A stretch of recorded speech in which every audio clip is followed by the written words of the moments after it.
الحمد لله نحمده ونستعينه ونستغفره ونؤمن به ونتوكل عليه ونعوذ بالله من شرور أنفسنا ومن سيئات أعمالنا من يهده الله فلا مضل له ومن يضلل فلا هادي له وأشهد أن لا إله إلا الله وحده لا شريك له وأشهد أن محمدا عبده ورسوله أما بعد فإن خير الحديث كتاب الله وخير الهدي هدي محمد صلى الله عليه وسلم وشر الأمور محدثاتها وكل محدثة بدعة وكل بدعة ضلالة وكل ضلالة في النار. أعوذ بالله من الشيطان الرجيم. بسم الله الرحمن الرحيم. ومن يشاقق الرسول من بعد ما تبين له الهدى ويتبع غير سبيل المؤمنين نوله ما تولى ونصله جهنم وساءت مصيره. وقال تعالى: ومن أعرض عن ذكري فإن له معيشة ضنكا ونحشره يوم القيامة أعمى قال رب لما حشرتني أعمى وقد كنت بصيرا قال كذلك أتتك آياتنا فنسيتها فكذلك اليوم تنسى. محترم حاضرین، گزشتہ کئی دنوں سے ذرائع ابلاغ اور میڈیا میں جو سب سے بڑی خبر اور سب سے سنگین صورتحال اپنی اندر رکھے ہوئے لوگوں کے سامنے پیش ہوئی، وہ ہے پاکستان کا سیلاب. پاکستانی سیلاب کی تصویریں، اس کی تباہ کاریاں دیکھ کر ایک عام آدمی دہل جائے. کہتے ہیں کہ کم و بیش 3 کروڑ لوگ بے گھر ہو گئے. 3 کروڑ لوگ جو تصدیق شدہ اموات ہیں وہ 1100 اور اس سے کچھ زیادہ بتائی جاتی ہے، جبکہ ابھی اور بہت سارے لوگ لاپتہ ہیں. لاشیں ملنے کا سلسلہ جاری ہے. بہت ساری معیشت کے معاشی اعتبار سے کروڑوں بلینوں میں نقصانات ہوئے ہیں. کہتے ہیں کہ اس کو سنبھلنے کے لیے عالمی امداد کے باوجود سالہ سال لگ جائیں گے. سیلاب کے جھونکوں سے جو تصویریں میڈیا پر آ رہی ہیں کہ بڑی بڑی عمارتیں تاش کے پتوں کی طرح بکھر رہی ہیں اور پانی کے ریلے اور جھونکے میں بہہ رہی ہیں. یہ ایک خبر اور ایک انتہائی سنگین خبر. اس کے بالمقابل آپ دیکھیں کہ خبریں بتا رہی ہیں کہ یورپی یونین کا بیشتر حصہ 1/3 سے زیادہ بلکہ قریب نصف اور برطانیہ کا آدھے سے زیادہ حصہ خشک سالی کا شکار ہے. وہاں ضرورت سے بہت کم بارش ہو رہی ہے. یہی حال امریکہ کی کئی ریاستوں کا ہے. یورپ اور امریکہ میں بحرانی کیفیت ہے اس بنیاد پر معاشی طور سے. تیسرے ہمارے پڑوسی ملک سری لنکا میں دیکھیے، وہاں پچھلے کئی مہینوں سے معاشی بحران، سیاسی بحران اور کئی قسم کے بحرانات جاری ہیں. ابھی تازہ عالمی اداروں نے یہ گزارش کی ہے کہ سری لنکا میں کم از کم 60 لاکھ لوگ خوراک کی کمی اور قلت کا بحران کا شدید طور پر شکار ہیں، جس میں خواتین، بچے، حاملہ عورتیں سب شامل ہیں. لہٰذا ان کی مدد کی جائے. یہ چند ملکوں اور چند علاقوں کی بات ہے. ہمارے ملک میں ہم دیکھیں کہیں بارش کی زیادتی ہے، کہیں بارش کی کمی ہے. پھر یہ بھی قدرت کے قہر سے کم نہیں ہے کہ قیمتوں کے اضافے سے یہاں کی اکثریت جوجھ رہی ہے اور آمدنی کی قلت. کہیں معاشی بحران، کساد بازاری اور مندی کی شکل میں ہے، بے روزگاریاں ہیں، قلت خوراک کا معاملہ ہے، ایسے اور بھی مسائل. پھر اس پر مستزاد یہ کہ آپس کے جھگڑے، لڑائیاں اور مختلف قسم کے الزامات، بے گناہوں کو سزا دیا جانا، ان پر ظلم و زیادتی کرنا، اپنے آپ کو گناہ سے بچانے کے لیے، اپنے بحران یا اپنے بے ایمانی کو چھپانے کے لیے دوسرا بڑا مسئلہ پیدا کر کے لوگوں کو اس میں الجھا دینا، میڈیا کو اس میں استعمال کرنا، یہ روز کی بات ہو گئی. اس پورے منظرنامے کو اور اس قسم کے مسائل کو ہمارے یہاں لوگ دیکھتے ہیں، گزر جاتے ہیں. یہ بات میں پہلی بار نہیں کہہ رہا ہوں. ہو سکتا ہے کچھ لوگوں کو یاد ہو تو کہیں کہ یہ بار بار، لیکن یہ بار بار دہرائے جانے کے لائق بات ہے کہ لوگ یوں ہی گزر جاتے ہیں اگر قرآن و حدیث کی روشنی میں ایک بندہ ایمان و یقین کے ساتھ ان معاملات اور حوادث و واقعات پر غور کرے تو اس کا دل دہل جائے، اس کی نیند اور ہوش اڑ جائیں، وہ سوچنے پر مجبور ہوگا کہ اللہ رب العالمین کی جانب سے یہ قہر برس رہا ہے، یہ بلا سبب نہیں ہے۔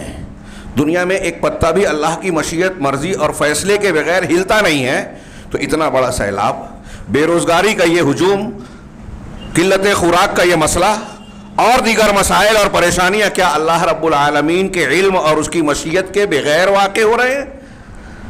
اگر کوئی ایسا مانے گا تو وہ ایمان والا رہ ہی نہیں جائے گا۔ لیکن ہمارے تجزیہ نگار اور دوسرے لوگ بھی یہی لکھتے ہیں کہ سیلاب، بارش کی کمی، قلت، اس کی وجہ گلوبل وارمنگ ہے، بے روزگاری حکومت کی غلط پالیسیاں ہیں، فلاں مسئلہ اس کی وجہ یہ ہے۔ ٹھیک ہے، یہ اسباب ضرور ہیں، ہم اس کا انکار نہیں کر رہے ہیں، لیکن یہ اسباب پیدا کون کر رہا ہے؟ ہمارا ایمان اور یقین ہے کہ اللہ مسبب الاسباب ہے، کائنات کا نظام وہ چلاتا ہے، تدبیر وہ کرتا ہے۔ اب مدبر کائنات جب رب العالمین کی ذات ہے تو کوئی حکومت، کوئی طاقت، کوئی شخصیت کیا اپنی مرضی سے اللہ کی مشیت کے بغیر کائنات کے معاملات میں کوئی تصرف کر سکتا ہے؟ ہرگز نہیں، قطعی نہیں، ناممکن بات ہے۔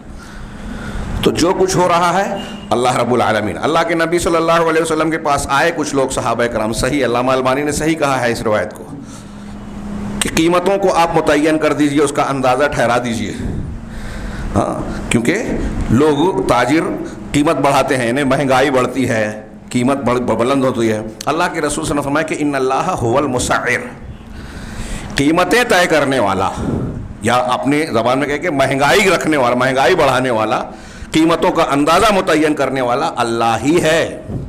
ان اللہ هو القابض الباسط المسعر، کیا ہے، الرازق المسعر، اللہ قابض ہے، باسط ہے، تنگی کرنے والا، کشادگی پیدا کرنے والا وہی ہے، وہی روزی دینے والا ہے اور وہی قیمتیں متعین کرنے والا ہے۔ یہ اشارہ کر رہے ہیں نبی کریم صلی اللہ علیہ وسلم اس بات کی جانب، یعنی خاص صاف تعلیم دے رہے ہیں کہ جو واقعات ہو رہے ہیں وہ اللہ کے ہاتھ میں ہیں، اللہ رب العالمین کی مشیت کے تابع ہیں، اس کی قضا اور قدر کے بغیر نہیں ہو رہے ہیں۔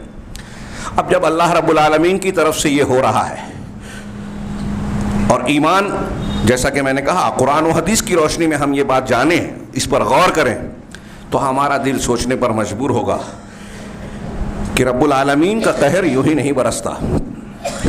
ایک طرف مصیبتیں آزمائش کے لیے آتی ہیں تو دوسری طرف مصیبتوں کی وجہ انسان کے برے اعمال ہوتے ہیں، اور دنیا کی چھوٹی چھوٹی مصیبتیں، ہم یہاں امن و امان میں بیٹھ کر یہ خبریں سن رہے ہیں تو یہ ہمارے لیے تازیانہ بھی ہے اور ایک طریقے سے رحمت ہے اللہ کی کہ ہم پر ابھی سیلاب طوفان نہیں آیا، دوسروں کی خبر سے ہم کو اللہ تعالیٰ جھنجھوڑ رہا ہے، لیکن ہم جھنجھوڑنے اور جاگنے کی بجائے یہ کہتے ہیں کہ اس کی سائنسی وجہ یہ ہے، سیاسی وجہ یہ ہے، فلاں لوگوں کی غلط پالیسی سے ایسا ہو رہا ہے، اور اپنے آپ کو مطمئن کر بیٹھے، تو گویا یہ ہم جاگنے کے لیے تیار ہے ہی نہیں۔ اولا یرون انہم یفتنون فی کل عام مرتين او مرتين، کیا یہ نہیں دیکھتے کہ ہر سال میں ایک یا دو مرتبہ ان کو فتنے میں، مصیبت میں، تکلیف میں مبتلا کیا جاتا ہے، ثم لا یتوبون، پھر بھی توبہ نہیں کرتے، ولا هم یذکرون، اور نہ ہی نصیحت حاصل کرتے ہیں۔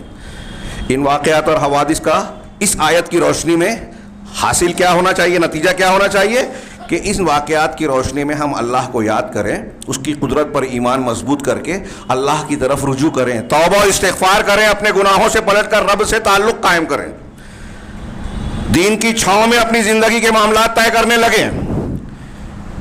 یہ اس کا نتیجہ ہونا چاہیے کہ ہم نصیحت لیں، توبہ کریں، اس کی بجائے ہم تجزیہ کرتے ہیں، اور تجزیات میں آج کل ہمارے یہاں عام مزاج ہے، ہر برائی کی ذمہ داری ہر آدمی دوسرے کو دیتا ہے، میں بہت اچھا ہوں گویا یہ کہہ رہا ہے، اپنے آپ کو مطمئن کرتا ہے۔ اب دوسرا مسئلہ دین کی طرف آئیے کہ کچھ لوگ جب یہ غور کرنے کے بعد یہ کہتے ہیں کہ ہاں دین اختیار کرنا چاہیے، دینداری اختیار کرنا چاہیے اور اللہ رب العالمین سے تعلق جوڑنا چاہیے، تو یہاں بھی مسائل کے حل کے لیے ایسے طریقے اختیار کیے جاتے ہیں جو قرآن و حدیث کے بالکل خلاف ہیں۔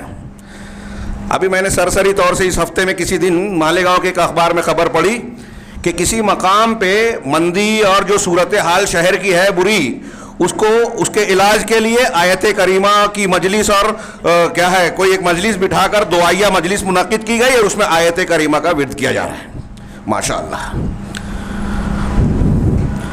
ہمارے یہاں نہ دنیاوی اعتبار سے معاملات ٹھیک ہے نہ دینی اعتبار سے. اور میں یہ بھی پہلے کہہ چکا ہوں, پھر سے دہراؤں کہ ایسا لگتا ہے کہ ہم زندگی کے معاملات میں سنجیدہ ہی نہیں ہیں, سیریس ہے ہی نہیں. نتیجہ یہ ہے کہ ہم نے سارے معاملات کو الٹ دیا.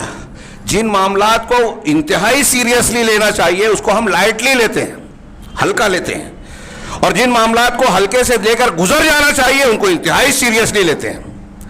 دنیا کے امور اگر کسی نے ہمارے اوپر کوئی کیچڑ اچھال دیا, ہمارا گھر کا یا ذات کا کوئی اختلاف ہو گیا, تو وہ زندگی بھر نہیں بولیں گے انتہائی سیریسلی لے لیا. لیکن اگر اللہ رب العالمین کے دین کو پامال کیا جا رہا ہے, شرک کیا جا رہا ہے, خرافات کی جا رہی ہے, بدعتوں گناہ کا ارتکاب کیا جا رہا ہے, اسے ہم لائٹلی لیتے ہیں. اس کا معاملہ ہے, کوئی مسئلہ نہیں ہے, کوئی بگاڑ نہیں ہے. اس سے ایک نتیجے کیا آ رہے ہیں؟ اس سے جو نتائج پیدا ہو رہے ہیں, ہماری نسلیں جو ہے تباہ ہو رہی ہے. دین پر عمل تو دور, دین کا منہج اور طریقہ ہی غلط اختیار کر لیا ہے. اگر کوئی چاہتا ہے کہ میں دیندار بنوں تو ہمارے کچھ نوجوان دیندار بننے کے لیے ایسی تنظیموں اور فرنٹ سے جڑتے ہیں جن کا منہج ہی قرآن و حدیث کے خلاف ہے, جن کو غیر مسلم یا دشمنان دین نے ترتیب دیا ہے مسلمانوں کو استعمال کرنے کے لیے, اس کا حصہ بنتے ہیں. مسلمانوں کو نقصان پہنچانے کے آلہ اور حصے دار بنتے ہیں, باطل کے مددگار بنتے ہیں. کچھ یہ ہے, کچھ ہمارے ہاں دین کی طرف آتے ہیں تو غلط باتوں کو جو شرک پر مشتمل ہے, بدعات پر مشتمل ہے, دین سے جن کا تعلق ہی نہیں ہے بلکہ دین کے خلاف ہے, اسے دین سمجھ کر اختیار کرتے ہیں. جیسا کہ میں نے ابھی ایک چھوٹی سی مثال دی کہ مندی کا علاج کرنے کے لیے آیت کریمہ کا ورد کر کے بدعت کے ذریعے سے اللہ کو راضی کیا جانے کی کوشش کی جا رہی ہے. سارے معاملات الٹے ہیں. سیریس لیس اور لائٹلی جو میں نے بات کہی, اس کو ایک جملے میں یوں کہیے کہ ہم نے دنیا کے معاملات کو سیریس لیا, دنیا ہمارے نزدیک اہم, اور آخرت اور اللہ رب العالمین کے دین کے معاملات کو ہم نے لائٹلی لیا, جبکہ یہ الٹا ہونا چاہیے. اگر آپ آخرت کو سیریسلی لیں گے تو دنیا کے معاملات بھی حل ہوں گے, آخرت کے بھی. اور یہ الٹا جیسا کہ آج حالات ہیں تو یہ معاملات دیکھ رہے ہیں, کہیں سیلاب ہے, کہیں طوفان ہے, کہیں خشک سالی ہے, کہیں بے روزگاری ہے, کہیں جھگڑے ہیں, کہیں بدعت و خرافات ہیں. اور جب دنیا میں یہ معاملات بگڑے ہوئے ہیں تو سوچئے آخرت میں کیسا, کیا جنت مل جائے گی, جہنم سے خلاصی مل جائے گی. ان سب سے بڑھ کر سب سے زیادہ جس معاملے میں مسلمان مرد اور عورت, ہر وہ شخص جو مکلف ہے, اس کو فکر مند ہونا چاہیے, خوف سنجیدہ ہونا چاہیے, ٹینشن لینا چاہیے, وہ یہ ہے کہ ہم جہنم سے بچ جائیں, جنت حاصل ہو جائے. صحابہ کرام کی زندگیاں دیکھیے کہ جن لوگوں کو نبی کریم صلی اللہ علیہ وسلم نے بار بار جنت کی بشارتیں دی, وہ بھی ڈرا کرتے تھے کہ کہیں ہم سے خطا نہ ہو جائے, رب العالمین میدان محشر میں ہم سے سوال نہ کر لے. راتوں کو جاگتے, اللہ کے خوف اور ڈر سے روتے, داڑیاں تر ہو جاتی, جہنم اور عذاب قبر کے خوف سے جو ہے لرزہ برنداب ہو جاتے. ہم لوگ سن کے لائٹلی لیتے ہیں, کوئی بات نہیں, ہمارے لیے نہیں ہے. کتنا بڑا فرق ہے. جنت اور جہنم کو ہم لائٹلی لیتے ہیں, سنتے ہیں, گزر جاتے ہیں. مولوی صاحب بیان کر کا بہت مرتبہ سنا ہے, تو سنا ہے تو اس کا کیا اثر آپ پر پڑا, ہم پر پڑا, وہ ہماری زندگیوں میں نظر آ رہا ہے. چلتے پھرتے راستوں میں, گھروں میں, لین دین میں, معاملات میں, حلال حرام میں ہم کو نظر آتا ہے کہ شریعت کا کوئی پاس و لحاظ نہیں. کچھ کام کر کے بعض شارٹ کٹ بتا کے لوگوں نے یہ بتایا کہ آپ یہ کر لیں تو سارے گناہ معاف ہو جائیں گے, جنت مل جائے گی. اس تناظر میں بہت محدود وقت ہوتا ہے. مجھے بہتر معلوم ہوا, پچھلے ہفتے میں نے گورے گاؤں میں مجھے عنوان دیا گیا تھا کہ 73 فرقے ہوں گے, اس میں حق پر کون ہوگا یا نجات پانے والا کون. میں اس کو اس سے جوڑنا چاہتا ہوں, اس کی کچھ باتیں یہاں پیش کرنا چاہتا ہوں. وہاں بھی بہت وقت کم پڑ گیا تھا. آپ کہیں گے کہ یہ جو میں نے تمہید باندھی اس کا اور 73-72 فرقوں والی حدیث یا اس واقعے کا اس سے کیا تعلق ہے. انتہائی گہرا تعلق ہے. جیسا کہ میں نے کہا کہ ایک طرف تو ہم سنجیدگی سے نہیں لیتے, کوئی سنجیدگی سے لیتا ہے یا کہتا ہے کہ ہاں ٹھیک ہے دین کو اختیار کیا جائے. تو اب دینداری کو اختیار جب کیا جاتا ہے, ہماری بیماریوں کا علاج نوجوانوں کی راہ راست پہ لانے کی کوشش کا راستہ یہی ہے کہ دین سکھایا جائے, تعلیم, تربیت, تزکیہ, جو نبی کا طریقہ تھا. ہاں, وَيُعَلِّمُهُمُ يَتْلُو عَلَيْهِمْ آيَاتِهِ وَيُعَلِّمُهُمُ الْكِتَابَ وَالْحِكْمَةَ یہ جو اللہ کے نبی صلی اللہ علیہ وسلم کا ہے، یتلو علیہم آیات ویزکیہم، قرآن آیت قرآنی کی تلاوت، تزکیہ اور کتاب اور حکمت کی تعلیم. نبی صلی اللہ علیہ وسلم کے اس طریقے سے اس دور کا جاہلی معاشرہ دنیا کا سب سے بہترین معاشرہ، سب سے مہذب معاشرہ بن گیا. ہم اپنے سماج اور معاشرے کی اصلاح کرنا چاہتے ہیں تو کسی مولوی، کسی ڈائری اور کسی دنیا کے یورپ اور امریکہ سے متاثر شخص کی تعلیمات کے ذریعے سے یہ ممکن نہیں ہے، ہو بھی نہیں سکتا. نبی کے طریقے میں ہی نجات ہے. تو اب تعلیم و تربیت کرنی ہے، دین پر عمل کرنا ہے، نماز پڑھنی ہے، عقیدہ اختیار کرنا ہے. یہ تو سب لوگ کہتے ہیں. اب لوگ جب یہ کہتے ہیں تو پھر کہتے ہیں کہ ٹھیک ہے، وہ اس مسلک پہ، وہ اس طریقے پہ، جو جس راستے پہ ہے چلنے دیا جائے، سب تو دین پر عمل کر رہے ہیں. کیا یہ صحیح ہے؟ جی نہیں. یہ اپنے آپ کو تسلی دینے والی بات ہے. سیلاب سے بچنا ہے، خشک سالی سے محفوظ رہنا ہے، مندی کا علاج کرنا ہے، اللہ تبارک و تعالیٰ کی رحمت، نعمت، نصرت کا حقدار بننا ہے تو دین کو اختیار کرنا ہوگا، اور اسی دین کو جو اللہ کے رسول صلی اللہ علیہ وسلم لے کر آئے. جو لوگوں کے بنائے ہوئے دین ہے، فرقہ بندیہ ہے، وہ نہیں چلے گا. تو یہ اختلاف کی بنیاد پر میں نہیں بیان کر رہا ہوں، مسائل کے حل کی بنیاد پر کہ 73 فرقے ہوں گے. کون سا نجات پائے گا؟ وقت لمبا نہیں ہے کہ میں اس پر بحث کروں. انتہائی اختصار کے ساتھ مغزی کی باتیں کرنے کی کوشش کروں گا، اللہ توفیق دے. ترمذی کی حضرت عبداللہ بن عمرو رضی اللہ تعالیٰ عنہ کی روایت ہے. وہ کہتے ہیں کہ رسول اللہ صلی اللہ علیہ وسلم نے فرمایا، لَيَأْتِيَنَّ عَلَىٰ أُمَّتِي مَا أَتَىٰ عَلَىٰ بَنِي اسرائیل، میری امت پر ضرور بضرور وہ حالت اور کیفیت آئے گی، وہ صورتحال آئے گی جو بنی اسرائیل پر آئی. حَذْوَ النَّعْلِ بِالنَّعْلِ، بالکل ایک جوتا دوسرے جوتے کے جیسے ہوتا ہے، ہو بہو ایک دم. بنی اسرائیل میں جیسا ہوا تھا میری امت میں بھی ہوگا. اس کی ایک مثال بھی دی آپ نے اس روایت میں، دوسری روایتوں میں دوسری مثالیں ہیں. کہا حتی ان کان منہم من اطاع امہ علانیۃ لکان فی امتی من یصنع ذلک، یہاں تک کہ اگر بنی اسرائیل میں کوئی ایسا شخص رہا ہو جو علانیہ کھلے عام اپنی ماں کے ساتھ اس نے بدکاری کی ہو، اپنی ماں کے پاس آیا ہو، تو میری امت میں بھی ایسا شخص ہوگا جو یہ کام کرے گا. نبی صلی اللہ علیہ وسلم فرما رہے ہیں. اس کے اگلا جملہ ہے وَإِنَّ بنی اسرائیل تفرقت إِلَىٰ 72 فرقہ، بنی اسرائیل 72 فرقوں میں بٹے. وَتَفْتَرِقُ أُمَّتِي إِلَىٰ 73 فرقہ، فرقہ نہیں ملہ کا لفظ ہے اس حدیث میں، کہ 72 ملت میں بٹے، میری امت 73 ملت میں جماعتوں میں بڑھ جائے گی. كُلُّهَا فِي النَّارِ. یہ جملہ بہت لوگوں کو کھٹکتا ہے اور اس بنیاد پہ کوشش کرتے ہیں کہ اس حدیث کو ضعیف قرار دیں، جبکہ یہ تعدد طرق سے ہے. 20 محدثین نے اس کو صحیح کہا. علامہ ابن تیمیہ نے محفوظ کہا. علامہ سیوطی اکیلے ہیں جو کہتے ہیں کہ متواتر ہیں.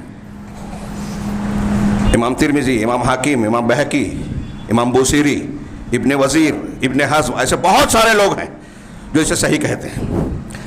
تو کہا کلھا فی النار، سب کے سب جہنم میں جائیں گے. یہاں ایک وضاحت کر دوں، شاید اس کا موقع نہ ملے، وہاں میں نے کی تھی کہ یہ جہنم میں جانے والا ہر کوئی جو ہوگا، ایسا ضروری نہیں ہے کہ مشرک اور کافر شرک اکبر والا جیسے ہمیشہ ہمیشہ رہے ویسا ہی یہ بھی ہو.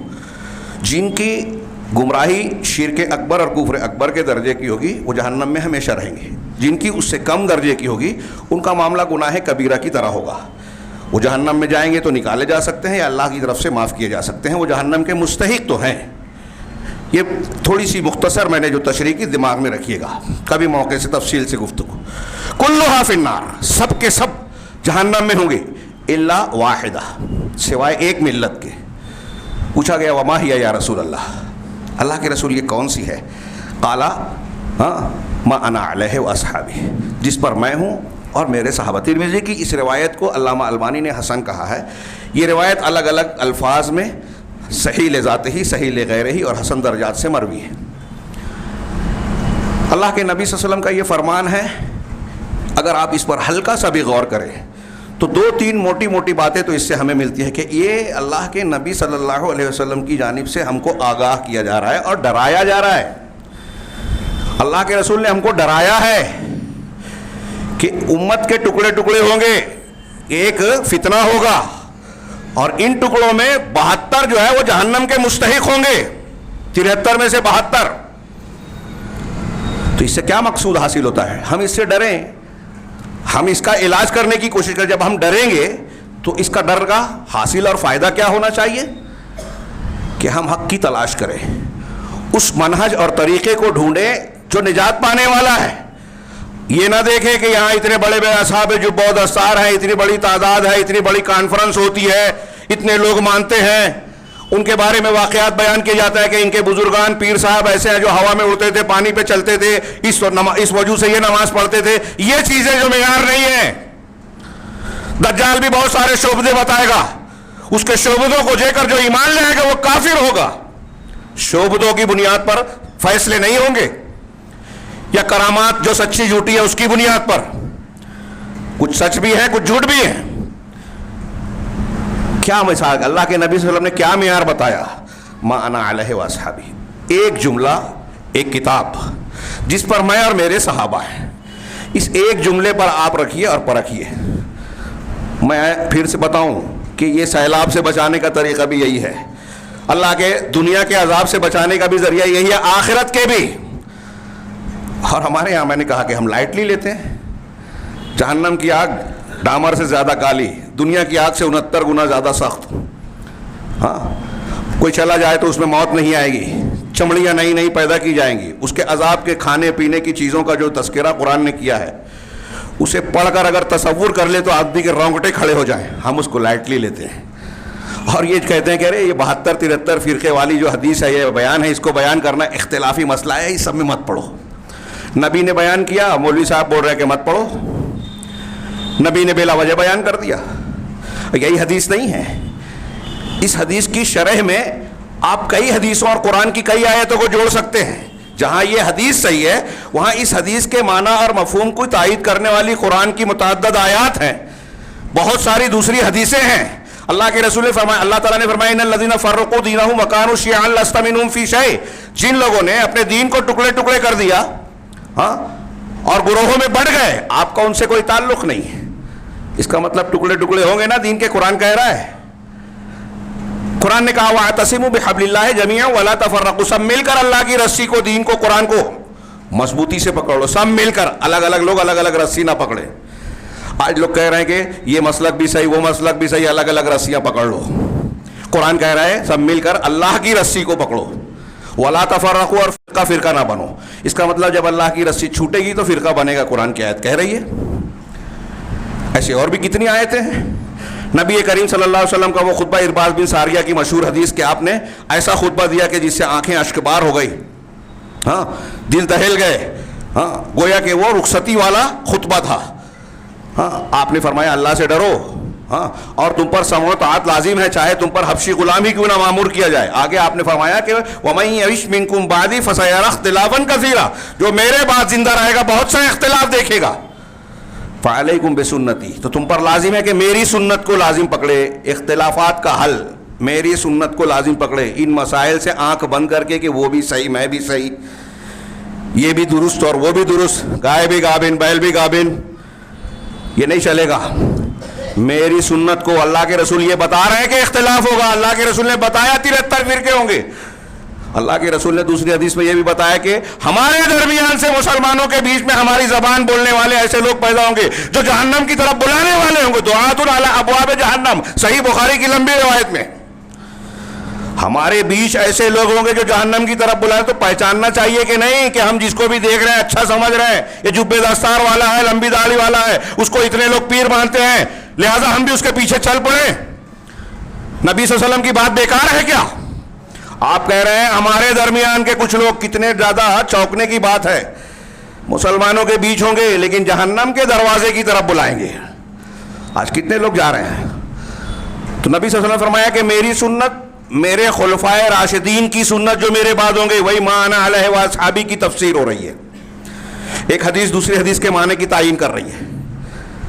اس حدیث کی اگر آپ تفصیل میں جائیں، میں نے گورے گاؤں میں شیخ ابن باز کا پورا قول ترجمہ کر کے سنایا تھا کہ یہ کون لوگ ہیں. یہ اصحاب اہل حق، نجات پانے والا گروہ وہ ہے جو حق پر اکٹھا ہوئے، حق پر اکٹھا ہوئے. امام بخاری، ابن مبارک، دوسرے دنیا کے دوسرے محدثین کہتے ہیں حق پر اکٹھا ہونے والے جماعت ہیں، چاہے وہ اکیلا آدمی کیوں نہ ہو. عبداللہ ابن مسعود کہتے ہیں کہ اگر تم اکیلے ہو حق پر ہو تو جماعت ہو، جیسے ابراہیم علیہ السلام تھے، اور اگر بہت بڑی بھیڑ ہے لیکن اگر باطل پر ہیں تو جماعت نہیں ہے، فرقہ ہے، گروہ ہے، زیادہ حق سے ہٹے ہوئے ہیں۔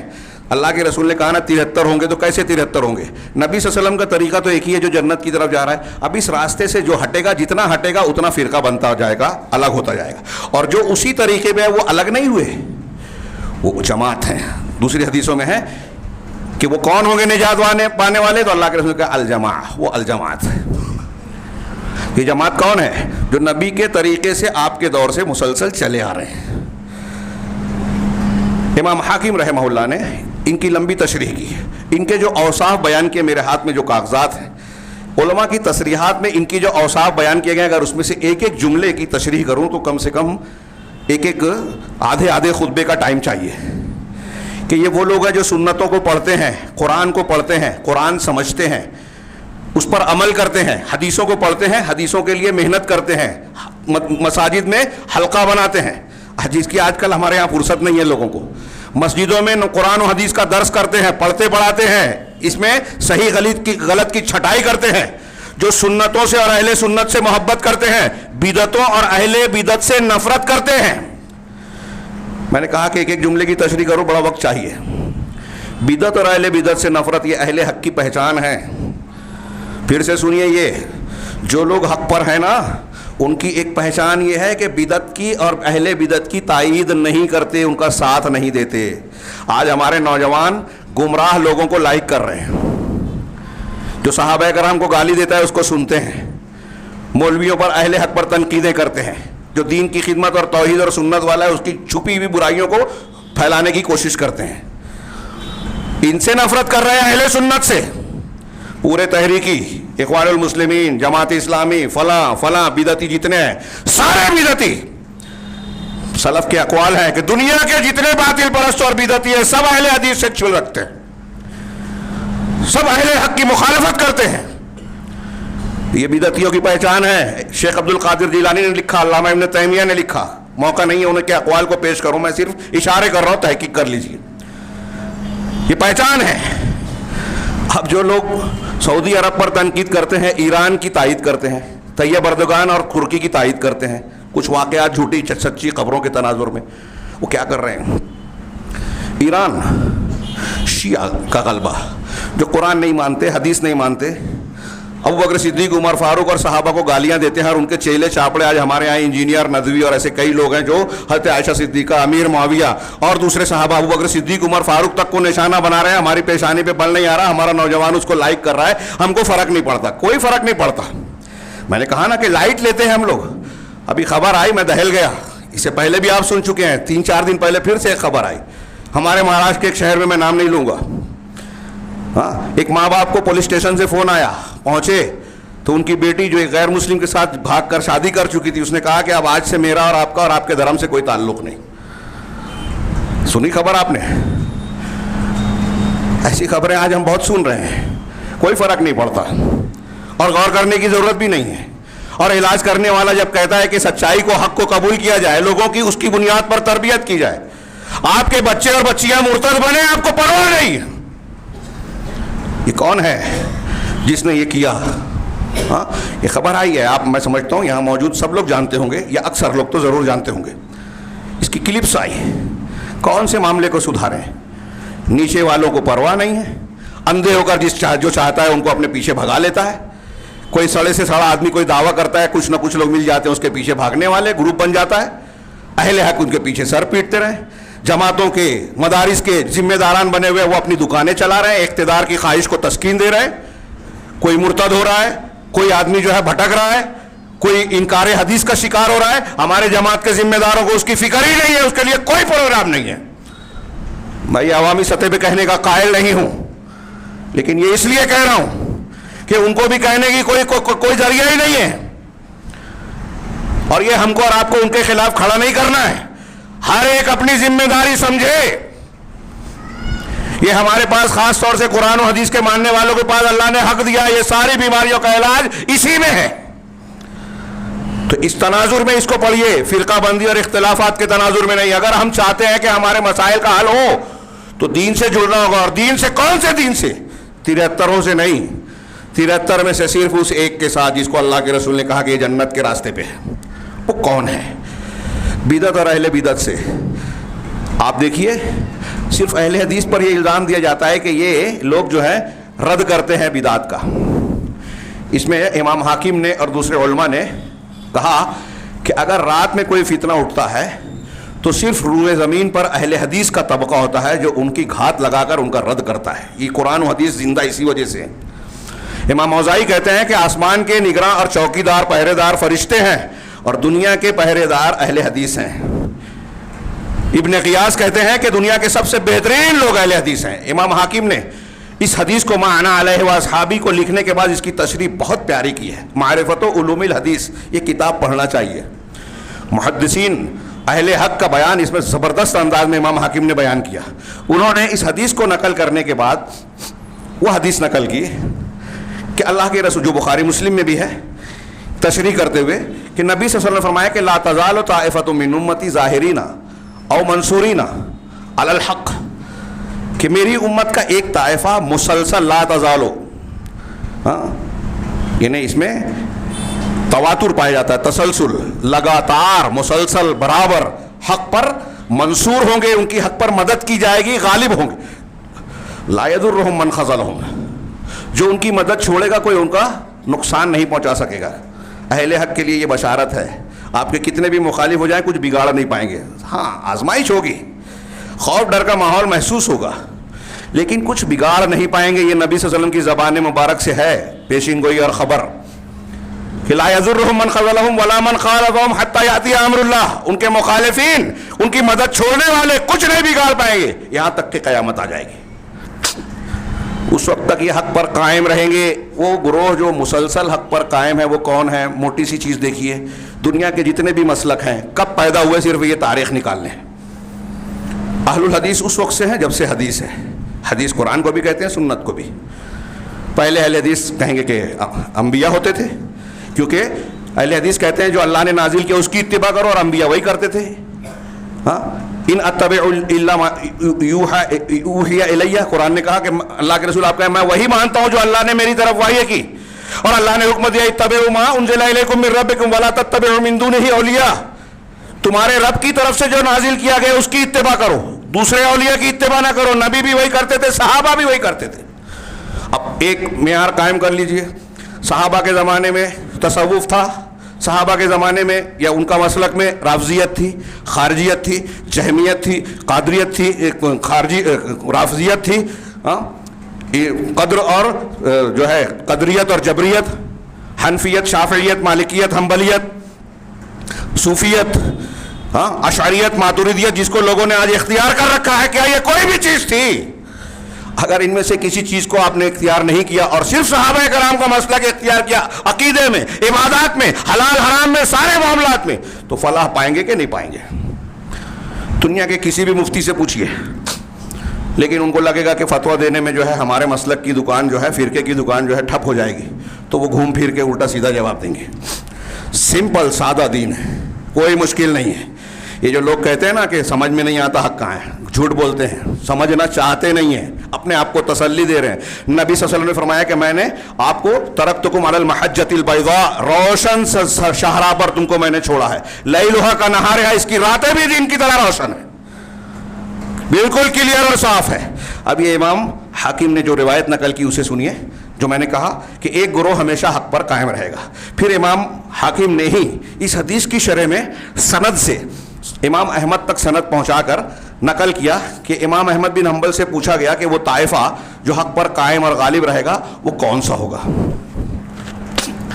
تو امام احمد بن حنبل نے کہا ان لم یکونوا اہل الحدیث فلا ادری من ہم, کہ اگر وہ اہل الحدیث نہیں ہے, اگر یہ حق پر قائم رہنے والا گروہ اہل الحدیث کا نہیں ہے تو میں نہیں جانتا کہ وہ کون ہے. شیخ ابن باز نے کہا کہ یہ اہل حق وہی ہیں جس کو اہل الحدیث کہا جاتا ہے, اہل السنہ والجماعہ کہا جاتا ہے, اور سلفی کہا جاتا ہے. یہ ہمارے ہندوستان میں اہل السنہ بدعت والے بولتے ہیں اپنے آپ کو, وہ اہل سنت نہیں ہیں, بریلوی ہیں. تو اہل السنہ والجماعہ اہل الحدیث ہیں, سلفی ہیں. جو سنت پہ رسول پر چلتے ہیں، صحابہ کے طریقے پہ چلتے ہیں، بدعات سے بہت دور ہیں، سب سے دور ہیں. یہی بات علامہ ابن تیمیہ نے لمبی چوڑی تفصیل کے ساتھ بیان کی کہ اہل الحدیث کی خصوصیات کیا کیا ہیں. اللہ کے نبی صلی اللہ علیہ وسلم کے آثار کو پڑھتے پڑھاتے ہیں، اسی کو ترجیح دیتے ہیں، اسی پر عمل کرتے ہیں، اس کے مخالفین کو رد کرتے ہیں، اس کا دفاع کرتے ہیں. روئے زمین پر آپ دیکھیے کہ احادیث اور سنتوں کا دفاع کرنے والا طبقہ آج کون سا ہے. روئے زمین پر دیکھیے کہ نبی کی دعوت و تبلیغ جو توحید سے شروع ہوتی تھی، عقیدے اور منہج کی بنیاد پر سب سے زیادہ زور دیتی تھی، وہ ایسی دعوت اور منہج کو ترجیح دینے والی دعوت روئے زمین پر کس کی ہے سوائے اہل حدیث کے کوئی نہیں ملے گی. منبر رسول سے بہت ذمہ داری سے کہہ رہا ہوں، چھوٹی موٹی بات نہیں ہے، اور جتنی بڑی ہے اتنی ہی زیادہ اہم ہے، جس کو ہم نے غیر اہم سمجھا. مسلمانوں کا ایک بہت بڑا طبقہ اس کو غیر اہم سمجھتا ہے، اسی لیے گمراہ فرقوں کے پیچھے جڑا ہوا ہے، لگا ہوا ہے.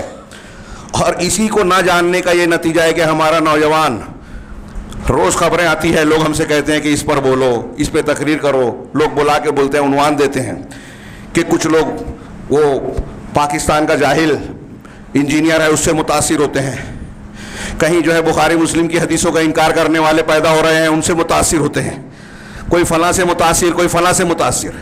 یہ جو متاثر ہو رہے ہیں اس کی وجہ ہم اور آپ بھی ہیں. ہم نے دین کو، علماء کو، دینی حلقوں کو، درس قرآن، درس حدیث کو غیر اہم سمجھا، بچوں کو اس سے دور رکھا، مسجد سے درس سے جوڑا نہیں ہے، ان کی اسلامی تربیت کا کوئی انتظام کیا ہی نہیں ہے. تو پھر ٹی وی چینل، گلیمر کی دنیا ان کو اپنے دماغ سے جو چمکیلا حق ہے، اس چمکیلی چیز ہے، اس کی طرف کھینچنے کی دعوت دیتی ہے. حق نہیں، چمکیلی چیز جو حق کی شکل میں ہوتی ہے، حق ہوتی نہیں ہے. اور نتیجہ یہ ایک بات اور بھی اشارہ کر دوں کہ جن کا میں نے نام لیا، میں ایسا مانتا ہوں یقین کے درجے تک کہ جو انجینئر اور اس قبیل کے لوگ ہیں نا، یہ لانچ کیے ہوئے ہیں، یہود و نصارہ کی ترتیب دی ہوئی سازش اور ایجنڈے کا حصہ ہیں. اگر آپ اس کا علاج کرنا چاہتے ہیں تو یہ جو میں سبق بتا رہا ہوں، جس سے لوگ آنکھیں بند کر کے بھاگنے کی کوشش کرتے ہیں اور سمجھتے ہیں کہ طوفان اور خطرہ ٹل گیا، ہاں، اس پر آپ غور کریں کہ نبی اور قرآن نے بتایا ہے حق پر جو گروہ ہوگا وہ کون ہوگا، کیسا ہوگا. وقت زیادہ ہو رہا ہے. ہاں، اس میں چند اقتباسات تھے، خاص طور سے علامہ ابن تیمیہ کے ایک دو اقتباسات میں پیش کرنا چاہتا تھا. اللہ کے نبی صلی اللہ علیہ وسلم، امام احمد نے یہ کہا، امام حاکم پھر آگے اور بھی اقوال نقل کرتے ہیں کہ امام احمد نے جو کہا کہ یہ گروہ جو حق پر قائم رہنے والا، نجات پانے والا ہے، وہ اہل الحدیث کا ہے. اس کا مطلب کیا ہے؟ اس کا مطلب وہ دوسرے علماء نے بتایا کہ جو سنت کو پڑھتے پڑھاتے عمل کرتے ہیں، اس کا دفاع کرتے ہیں، اور جو علماء اہل حدیث کے مسلک پر ہیں. اب آج کل دوسرے مسلک کے کچھ لوگ جب تسلی دیتے ہیں دوسروں کو، ان اقوال سے ان کو تکلیف ہوتی ہے، تو عام آدمی کو کیسے دھوکہ دیتے ہیں کہ یہاں اہل حدیث سے مراد یہ اہل حدیث مسلک نہیں ہے بلکہ محدثین ہیں. چلو ٹھیک ہے، محدثین کا مسلک کیا تھا؟ اہل حدیث مسلک. امام احمد کی تشریح کرتے ہوئے فضائل ابن ایاز نے کہا کہ شیخ امام احمد بن حنبل کا مقصد یہ ہے، وہ یہ سمجھانا چاہتے ہیں کہ جو منہج حق ہے، ہاں، اور اہل الحدیث نے جو طریقہ اختیار کیا، اس منہج کو اختیار کرنے والا آدمی چاہے وہ محدث نہ ہو، وہ عامی آدمی ہو، عام انسان ہو، ان کے مسلک کو یہ کامیاب ہونے والے ہیں. امام بخاری نے اپنے استاذ ابن مدینی سے نقل کیا کہ میں نے ان سے پوچھا کہ آپ کے نزدیک کون لوگ ہیں یہ طائفہ منصورہ؟ تو کہا اہل الحدیث. امام بخاری بھی یہی کہتے ہیں، امام ترمذی بھی یہ کہتے ہیں، عبداللہ ابن مبارک بھی یہ کہتے ہیں، اور اکثر معتبر محدثین اور علماء یہی کہتے ہیں. اب ہم آنکھیں بند کر لیں اور پھر کہیں نہیں سب صحیح ہے. معمولی بات ہے، میں نے شروع میں کہا نا کہ جس معاملے کو سیریس لینا چاہیے اس کو ہم لائٹلی لیتے ہیں. کوئی بات نہیں، ابھی ہم یہ مسلک قبول کریں گے تو لوگ ہمیں پریشان کریں گے. علماء کرام، مسجدوں کے امام، ہمیں بھی سمجھ میں تو آ گیا، کہتے ہیں کچھ سمجھ میں آ گیا، لیکن ابھی اگر ہم نے قبول کر لیا تو نوکری چلی جائے گی. لوگوں نے ایسا بنا رکھا ہے معاملہ کہ حق کو قبول کرنا مشکل ہے. کن کے درمیان؟ مسلمانوں کے بیچ. ان مسائل سے آنکھیں بند کر کے رکھی ہے، اور کوئی آدمی حق سچائی کو جاننے کے بعد قبول کرنا چاہے تو اسے پہاڑ نظر آتا ہے. یہ دوسرے نہیں، ہمارے مسلمان تکلیف دیں گے. قرآن و حدیث پر عمل کرنا مسلمانوں کے بیچ مشکل ہے. جب آپ کے درمیان قرآن حدیث پر عمل کرنا مشکل ہے، اہل حدیث مسجد بناتا ہے تو اس مسجد کو بنانے سے روکنے کی پوری کوشش کی جاتی ہے، ان کے پروگراموں کو روکنے کی کوشش کی جاتی ہے، سنت پر عمل کرنے والوں کو جو ہے مارا ٹھوکا یا مسجد سے نکالا جاتا ہے، تو پھر سیلاب نہیں آئے گا تو اللہ کی رحمت آئے گی کیا؟ اللہ کا عذاب نہیں آئے گا تو کیا اللہ کی نصرت و مدد آئے گی؟ یہ کافروں اور مشرکین کا کام ہے کہ اللہ کے دین کے راستے میں رکاوٹ بنتے ہیں. ہماری ذاتی مسلک کا اختلاف، ذات کا اختلاف، اب ہمارے بیچ میں بھی اہل حدیث اختلاف ہو گیا، اس کی تقریر مت ہونے دو، اس کے لیے اس کو جمعہ کے خطبے میں مت بلاؤ، فلاں جگہ نہ بلاؤ، لوگ سن رہے ہیں خوش ہیں. ارے ان کا جھگڑا ہے، ان کا معاملہ ہے. یہ ساری چیزیں عذاب کو دعوت دے رہی ہے. آپ جس کشتی میں سوار ہے اس میں چھید کیا جا رہا ہے، کشتی ڈوبے گی تو آپ نہیں بچیں گے. یہ ان کا معاملہ نہیں ہے، یہ دین کا معاملہ ہے. اور آپ کا ہمارا کوئی فریضہ ہی نہیں بنتا. سیلاب آئے گا، آپ کے بچے گرفتار ہوں گے، بے گناہ 20-20 15-15 سال جیلوں میں رہیں گے، مندی آئے گی، کاروبار لوٹے گا، آگ لگے گی، سب ہوگا. اور پھر آپ دعا کرتے رہیے. جب آپ پریشان ہوں گے تو جیسے آپ دوسروں کی پریشانی پر کہتے ہیں اس کا معاملہ ہے، آپ دوسرے آپ کے بارے میں کہیں گے اس کا معاملہ ہے. یہ قدرت کا جواب ہے. مکافات عمل کا سلسلہ جاری ہے. جو لوگ سودے بازیاں کر رہے ہیں دین ایمان کی، وہ کل بھگتنے والے ہیں اور بھگت رہے ہیں. ہمارے بڑے بڑے لیڈران کے بارے میں الزام ہے کہ وہ دین بیچ رہے ہیں، دین فروشی کر رہے ہیں. میں یہی مانتا ہوں ان ساری چیزوں کی بنیاد یہ ہے کہ ہم نے آخرت کو، اللہ کو نظر انداز کر دیا. نتیجہ یہ ہے کہ حق اور ناحق کو نظر انداز کیا. اب جب منہج اور عقیدے میں حق کو نظر انداز کیا تو دنیا کے معاملات تو چھوٹے ہیں. یہاں چھوٹی چھوٹی چیزوں کا سودا کرنا کون سی بڑی بات ہے؟ لوگوں کا دباؤ قبول کر لینا برائی ہوتے ہوئے بھی اور حق پہ چلنا چلتے ہوئے بھی. یہاں امام شاطبی کے ایک قول کا خلاصہ بیان کر کے علامہ ابن تیمیہ وغیرہ کے جو اقوال ہیں اس کو بات کے لیے ڈالتا ہوں جو بہت شاندار ہیں اور مستقل خطبے کے متقاضی ہیں. امام شاطبی کے قول کا خلاصہ کہ اہل حق اور نجات پانے والا گروہ کون ہے؟ تو کہا یہ وہ گروہ ہے جس کی تعریف خود اللہ تعالیٰ نے قرآن مجید میں فرمائی، نیک لوگوں کی، اور پھر ان کے سب سے اعلیٰ نمائندہ اور امام اہل الحدیث کے امام محمد رسول اللہ صلی اللہ علیہ وسلم. آپ نے کہا کہ ان کی تعریف کی، محمد رسول اللہ صلی اللہ علیہ وسلم کی تعریف کی اور فرمایا اللہ تعالیٰ نے کہ انکا لعلی خلق. یہ امام شاطبی الاعتصام والے ان کی بات کو میں اپنے الفاظ میں بیان کر رہا ہوں جو اس میں موجود ہے. وہ کہتے ہیں کہ اللہ کے رسول صلی اللہ علیہ وسلم کے بارے میں اللہ نے کہا انکا لعلی خلق عظیم، کہ یقیناً آپ عظیم ترین اخلاق پر ہیں. نبی صلی اللہ علیہ وسلم سب سے اونچے اخلاق پر فائز ہیں. اور پھر آپ کا جو اونچا اخلاق ہے وہ کہاں سے آیا؟ امام شاطبی کہتے ہیں جو حضرت عائشہ کی روایت سے جس کی تائید بھی ہوتی ہے کہ آپ قرآن پر عمل کرنے والے تھے. قرآن جو الفاظ میں ہے، محمد رسول اللہ صلی اللہ علیہ وسلم کی زندگی وہی عمل میں ہے. یعنی آپ قرآن اصل مطبوع ہے، اللہ کا کلام وہ اصل چیز ہے جس کی اتباع کی جا رہی ہے، اور سنت نبی صلی اللہ علیہ وسلم کا عمل، آپ کی زندگی قرآن کی تفسیر ہے، قرآن پر عمل کی تشریح ہے، اور آپ کا سنت قرآن کی گویا تائید کر رہی ہے، اور نبی صلی اللہ علیہ وسلم کی زندگی اسی قرآن کی اتباع ہے. اب جو لوگ سنت کو مان رہے ہیں وہ قرآن کو بھی مان رہے ہیں، رسول کو بھی مان رہے ہیں. جو لوگ رسول کی حدیثوں کو مان رہے ہیں وہ قرآن کو بھی مان رہے ہیں. اور جو دونوں میں سے کسی ایک کا انکار کریں، تعویل کریں، اس کی تردید رد کریں تو وہ دونوں کا رد کر رہے ہیں. تو اہل حدیث وہ ہیں جو قرآن کو بھی مانتے ہیں اور قرآن کی تشریح سنت جس کو اللہ تعالیٰ نے تعریف کی کہ محمد صلی اللہ علیہ وسلم سب سے اعلیٰ اخلاق پر ہے. سب سے اعلیٰ اخلاق پر کیوں ہے؟ اس لیے کہ قرآن پر سب سے زیادہ عمل کرنے والے ہیں، سب سے بہترین، سب سے مکمل زندگی. اور سنت کی اتباع نبی کی اتباع ہے، اور نبی کی اتباع قرآن کی اتباع ہے. اس لیے وہ لوگ جو اہل حق ہے، نجات پانے والا گروہ ہے، وہ قرآن حدیث دونوں کی اتباع کرتا ہے. لیکن کیسے کرتا ہے؟ اس طریقے پہ کرتا ہے جیسے صحابہ نے کی. یہ بہت اچھی یہ پابندی دھیان سے رکھیے گا.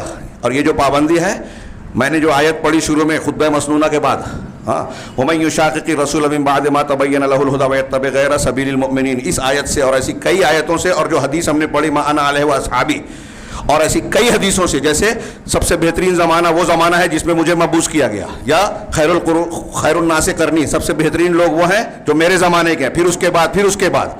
یہ اللہ کے رسول کہہ رہے ہیں سب سے بہترین زمانہ. کیا مطلب؟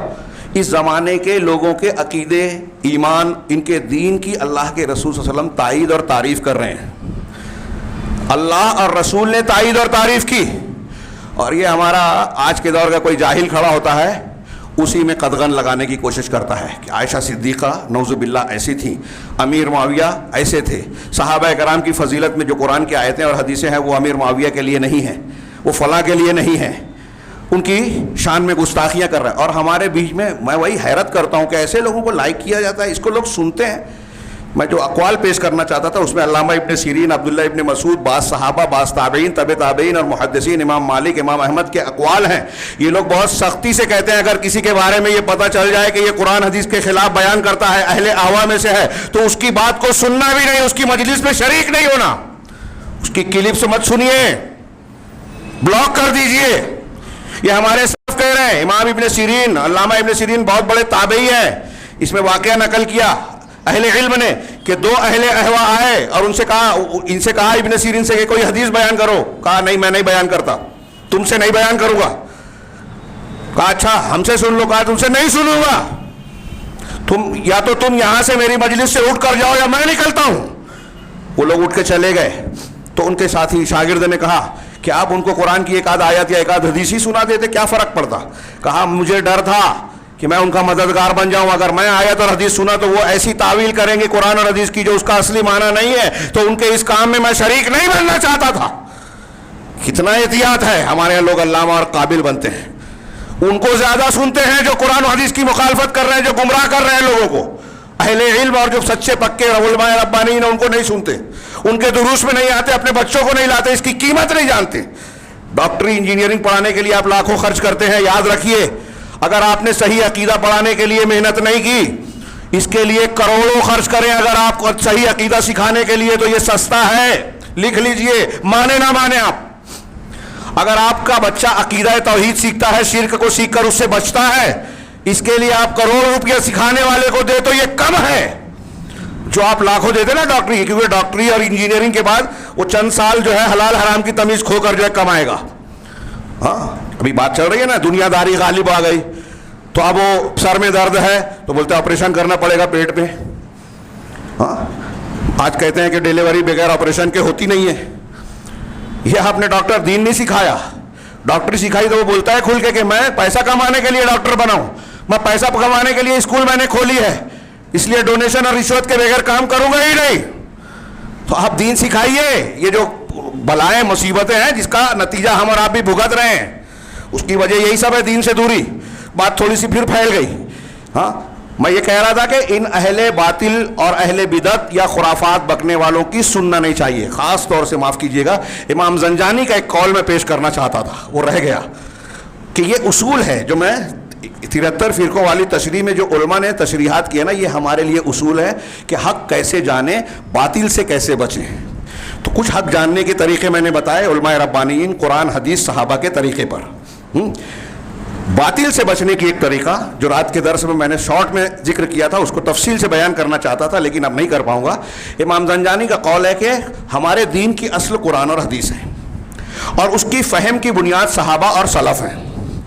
لہذا قرآن حدیث سے متعلق صحابہ, تابعین, طب تابعین اور پھر بعد کے ادوار میں جو اہل حق علماء ہیں, ان لوگوں نے جن باتوں پر اتفاق کر لیا, غور سے سنیں خاص طور سے نوجوان اور بچیاں بھی, عورتیں بھی, کہ جو چیزیں متفق علیہ ہیں قرآن حدیث کی, صحابہ کی اور تابعین, طب تابعین اور ائمہ دین کی, جو متفق علیہ چیز ہیں, اگر ان متفق علیہ چیزوں کے خلاف کوئی ایک بات کرتا ہے, ہاں کوئی ایک بات کرتا ہے یعنی اس سے ہٹ کر اس کے خلاف ورزی کرتے ہوئے, تو وہ باطل ہے, وہ گمراہی ہے. اور اگر ایسی کسی بات کو آپ نے مان لیا, اس کی تائید کر لی, تو یہ طے ہے کہ آپ گمراہ ہو گئے. اب بخاری اور مسلم, ان کی حدیثیں تقریباً تمام جو مرفوع ہیں, ساری امت کے محدثین اس کو صحیح کہتے ہیں. ایک جاہل پیدا ہوتا ہے, یورپ اور امریکہ سے متاثر ہو کے آتا ہے, عقل کی بنیاد پہ کہتا ہے میں نہیں مانوں گا, اپنی عقل کو حدیث رسول پہ مقدم کر رہا ہے. ہمارے کچھ لوگ متاثر ہو جاتے ہیں, ہاں بات تو سمجھ میں آ رہی ہے. جب آپ جاہل ہے تو آپ کو کیا سمجھ میں آ رہا ہے, اور آپ کے سمجھ میں آنا کیا معنی رکھتا ہے. ایک آدمی جو ہے صحابہ پر تنقید کرتا ہے, کربلا کے صحابہ کے درمیان مشاجرات کے واقعات کو پیش کر کے ایک حصہ پیش کر کے کہتا ہے کہ یہ غلط تھے یا یہ ظالم تھے. ہمارا نوجوان اس کو لے کر اڑنے لگتا ہے, اور علماء کہتا ہے کہ علماء نے ہم کو بتایا نہیں تھا. بخاری مسلم پر علماء کا اتفاق, صحابہ کرام سب کے سب عدول تھے, یہ صحابہ، تابعین، تبع تابعین، تمام ائمہ، اس امت کے تمام علماء کا عقیدے کی کتابیں اٹھا کے دیکھ لیجئے، اتفاق ہے. اور ان کے یہاں یہ قول ملے گا آپ کو، امام بربہاری کے یہاں، دوسرے علماء کے یہاں، شرح السنہ وغیرہ آپ پڑھیے. وہ کہتے ہیں کہ اگر کوئی شخص ایک صحابی کو، ایک، چاہے امیر معاویہ ہو، حضرت عائشہ صدیقہ ہو، حضرت عمرو بن عاص ہو، اور کوئی بھی ہو رضی اللہ عنہم، ایک صحابی کو بھی اگر کوئی گمراہ کہے، غلط کہے، وہ ملحد ہے، زندیق ہے، بے دین ہے، وہ مسلمانوں کے طریقے سے ہٹا ہوا ہے، وہ تمہارے دین کو نشانہ بنانا چاہتا ہے. صحابہ کرام کو آپ نے مجروح کیا، اس کا مطلب یہ کہ آپ قرآن حدیث کے راوی کو مجروح کر رہے ہیں، اور جب صحابہ ہٹ گئے تو قرآن حدیث بھی نہیں بچا، دین نہیں بچا. اور یہی یہود و نصارہ چاہتے ہیں، اور ان کے ایجنٹ آپ کے بیچ میں آپ کے نوجوانوں کو بہکا رہے ہیں. اپنے نوجوانوں کو اور اپنے آپ کو، اپنی دنیا کو اور اپنی آخرت کو اگر سنوارنا ہے تو ہمیں یہ طریقہ اختیار کرنا چاہیے جو اہل علم نے بیان کیا کہ ما انا علیہ و اصحابی کے طریقے کو اچھی طریقے سے سمجھائیں، اور اس منہج کے تعلق سے یہ بتائیں کہ یہ کتنی قیمتی دولت ہے، دنیا کی ہر چیز قربان کی جا سکتی ہے، یہ قربان نہیں کیا جا سکتا.